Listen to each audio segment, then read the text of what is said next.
در شهر جلال‌آباد در شرق افغانستان آسیب دیدگان در پی زمین لرزه سنگین را به بیمارستان ولایتی انتقال می‌دهند. طبیبان بیمارستان میگویند درباره هلاکت 6 نفر گزارش شده است و دست کم 30 نفر با جراحت‌های مختلف تحت طبابت قرار دارند. انتظار می‌رود تعداد بیشتری از مجروحان برای طبابت عاجل به این بیمارستان آورده شوند.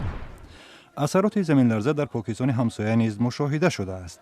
در وادی سوات خادمان طب آسیب دیدگان را به بیمارستان منگاره شهر مرکزی این منطقه انتقال می‌دهند. مقامات بیمارستان میگویند تنها در ناحیه سوات بیش از 200 نفر بر اثر زمین لرزه مجروح شده اند. بنا به گزارش‌ها شمار هلاک شدگان از این زمین لرزه در سراسر پاکستان از 100 نفر گذشته است و این رقم میتواند باز هم بالاتر برود.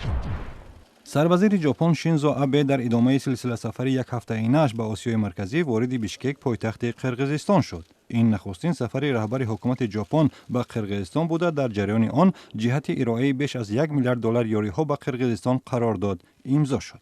آبه همچنین ضمن این سلسله سفر که یک نوع واکنش به نفوذ افزاینده چین در منطقه ارزیابی می شود، از مغولستان و تاجیکستان، ترکمنستان و ازبکستان هم بازدید کرد.